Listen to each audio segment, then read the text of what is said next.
Let's talk about being ace and being older.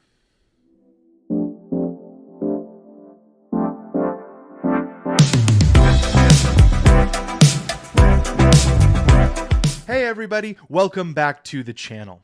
So in this video, we're going to talk about what it means to be older and ace. And this is a topic that was suggested by one of my Patreon subscribers, Becca Garbo. Thank you, Becca. Appreciate your support and appreciate this topic. You know, in case you haven't noticed, I am not the sort of typical ace creator that you see on the internet. I am old. I am I'm very, very old. Most of the time I feel like this. I mean, like how accurate is that? And while most of the people that engage with ACEDAT advice are younger, I do have a lot of people, particularly in my Patreon community, of folks who are my age, who are probably living through some of the same challenges that I did in my exploring and understanding my asexuality. So in this video, I wanted to talk about some of the experiences I think are very unique and specific to being an older ace person, and then talk a little bit about how, as older ace folks, we can embrace those challenges and understand them as part of our experience of accepting being ace. We have to change our long-held self-perception. So one of the particular challenges I think older ace folks face is that we come to asexuality a little later in our timeline. And that means that we have spent a longer part of our life understanding ourselves in a different way. You know, for me, that meant understanding myself as a gay person from the time I was 18 until the time I was 42. So that's like, you know, a long amount of time. It's over 20 years of building an understanding of yourself and building an understanding of who you are in the world that isn't exactly right. So as older ace folks, we come to asexuality with all of the same challenges that younger folks do as well, trying to understand what asexuality means, what that then means for us, and then how that fits in with the world around us. But we have this added layer of trying to create that understanding of our asexual self and merge it with this person that we've known for 10, 15, 20 years, whatever it is. Sometimes those understandings are kind of close to each other. You know, for me, this process was maybe a little easier than some because I already understood myself as a queer person. So shifting to a different flavor of queer was maybe easier for me. But there are people who come to understand their aceness after understanding themselves in a totally radically different way for most of their lives. So bringing those two things together can be enormously challenging. And I think a lot of older ace folks see that intrinsic, natural, obvious struggle of trying to bring those two perceptions of self together as a failing on their part. They know they're ace, but they're just not embracing it in the same way they may see other ace folks in content creation or social media land celebrating and loving their aceness. And they think that there's something wrong with them or they're failing somehow, when really it is just a very natural, very understandable struggle with trying to bridge the gap between two very different understandings of yourself. For me, the important takeaway about this particular thing is to remember that the journey that you are on to understand your asexuality is one thing, and the journey to reconcile past you and present you and future you is a separate journey. These two things have their own specific challenges, have their own specific obstacles, and also their own specific joys. Try not to get them confused with each other. Try to treat them separately and give grace to yourself in both of these scenarios. If you would like to be part of the Patreon community that can offer topics for future videos and get a bunch of bonuses like a monthly podcast, some downloadables, a monthly live hangout at certain tiers of Patreon, just go to patreon.com/acedadadvice. For a couple of dollars a month, you can join the Patreon community and support Ace Dad Advice as a project. Thank you. We have more socialization to fight.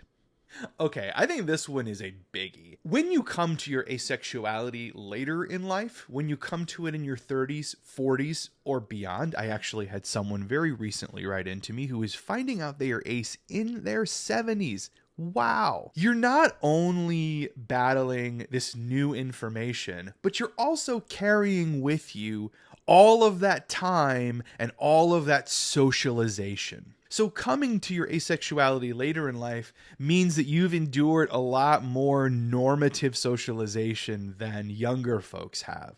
You've had to walk through the world trying to adhere to normative structures and hearing the messages that culture is sending you about what is the right way to be and the right way to behave and the right way to have sex and the right kind of relationships to have. We've experienced more of that. Those messages have gotten into our brains and into our understanding of ourselves more deeply than for folks who are 16, 17, 22, 24 have embraced. Now, this is not to say that younger folks don't experience socialization in a very powerful way. They absolutely do. But there is something to be said about those of us who are older and ace, and thinking about how impactful those normative socializations are on us. We've walked through the world in them a lot longer. The roots are deeper in us, and that certainly impacts how we navigate our aceness. I think the key thing here is for those of us who are coming to asexuality later, we need to be really vigilant about understanding how normative socialization works, how normative forces are working, and identifying really where they're showing up in our brains and in our lives. So we need to be thoughtful about understanding what allonormativity is, what compulsory sexuality is, what heteronormativity is, what the relationship escalator is, amatonormativity, all of these normative cultural forces and these social scripts that we inhabit in this culture. We need to really understand what they are and how they work and how they present themselves. And then look at our lives and go like, okay, you know what? This thing that I keep telling myself I'm failing at, this is part of that socialization. This is not true. This is allonormativity at work. This is compulsory sexuality at work. We're going to do ourselves a great favor if we can identify some of the obstacles that are standing in our way as normative cultural and social forces and not things that are in us. That way we can push those things aside and make space for the challenges that are ours, the insecurities that are legitimately ours, the fears that are legitimately ours. We can take all of our spoons and all of our energy and focus them on those things when we're not trying to struggle and trying to combat normative cultural messages. It ain't easy, but it is absolutely worth doing. Hey there, cool kids. Have you ordered I Am Ace Advice on Living Your Best Asexual Life yet? Well, if you haven't, you probably should. You can get it at independent bookstores everywhere or pre-order it online at bookshop.org. Going there, you also support independent bookstores, and I love me some independent bookstores. So, support me by pre-ordering the book and support indie bookstores by doing it with them. A link on how to do that in the description. We already have well-constructed lives and communities that need to accept change in us. It's one thing to think about this coming to asexuality later in life as an individual and personal journey. It is something that we are learning about ourselves, we are changing our understanding of ourselves, and we are growing into a new version of us. And it's all great to think about it that way because it is that kind of personal internal journey. But it's also important to recognize that it is more than that. It is also a journey of taking this newfound person that we are and relating it to the communities and structures that we currently live in. coming out as asexual as an older person in your 30s, 40s, and beyond, you're facing a much taller hill to climb than if you are in your 20s, because you have these very well constructed life structures. You have these very well constructed communities of people that you exist in. They are communities that you've spent decades working on. And now all of those people within those structures and communities are going to have to learn something new about you. That is really daunting. That can be really, really scary. And sometimes, that can also bring along things like rejection, denial, bullying, being pushed around, being gaslit. This is not to say that younger people don't have communities of people that need to accept change. They do. But as someone who came out in his 40s, I have to tell you that it was really, really challenging to sort of navigate how I was going to share with people who've known me for 10 years, 20 years, 30 years, my whole life, this new version of me. It gets harder as you get older, and it gets harder as your communities and life structures become more clear and become more entrenched. Some people even get to this particular place and decide that it is just too hard to share this with other people. They stay in the closet about their aceness. I actually made that choice for the first couple of years as an ace person. I kept it to myself. I didn't share it publicly because it just seemed too daunting for me to make that change from the Cody that everybody knew for decades to this new Cody. It's important to recognize that that can be a big weight for someone who is coming out as ace later on in their lives.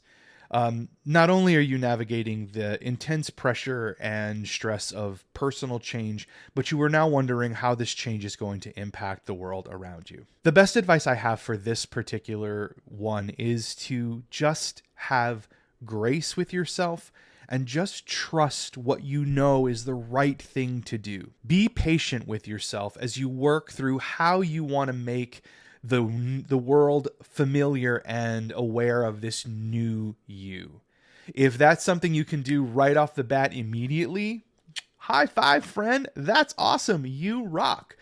If that is something that you feel like you need some time and you can't do that right away and you've got to keep it under wraps until you really figure out what's going on, also, high five, friend. That is the way to do it. You got it. Do the thing. Do what works for you, and recognize that you are not failing anyone. You're not failing yourself. You're not failing your community. You're not failing other ace people by taking your time and sharing your identity and truth and authenticity with other people in your own time. So before I make it out that being older and being ace is nothing but gloom and doom, it is day 467 of being old and ace. I want to talk a little bit about how joyful this is. I came out as asexual later in life. I came out at 42 years old, and I gotta tell you, the time from my coming out till now has been the coolest and most awesome time of my life. Not only is it because this new part of my life that popped up in my early 40s is now a thing I do on the internet for people, and I write books about, and I talk to people every day on and make videos. It's not just because of that. It is also because coming out as an asexual person later in life, I am now at this place, my most authentic self. And although there is a life behind me that was filled with some insecurity and some doubt and confusion and fear, I am, from this vantage point, able to look at that version of me and just be thankful that they made it. I am thankful for the time and the experiences I had moving through life, not knowing I was ace. It has made this time so much richer and so much sweeter to me. I get to be my full authentic self now. And even though there are days that are still hard, I still struggle with insecurity and doubt and other things that I used to around being ace. most days, I'm just happy to know myself the way I know myself. I'm happy to know what my truth is. I'm happy to be able to wake up in the morning and live authentically. I think that is like the best advice I have for everybody out there who is older and ace. Yes, it's tough. Yes, there are challenges that we face that others don't. But at least we get to live our authentic lives. Maybe that's out in public like me. Maybe that's just to yourself and the closest people around you. But you have the benefit and the gift of living your authentic life. And to be quite honest, there are people who are never going to get there. They're never going to know what it feels like, what you feel, knowing that you are living your true life as the person you are. So when things are hard, hold on to that, because it is ultimately the greatest gift that we can give ourselves, knowing who we are and the permission to live an authentic life. As always, I appreciate you so much. Thanks for watching. Like, subscribe, do whatever you do to make sure that you can find me in the next video. And I'll see you then. Oh God, did I do that? Oh God.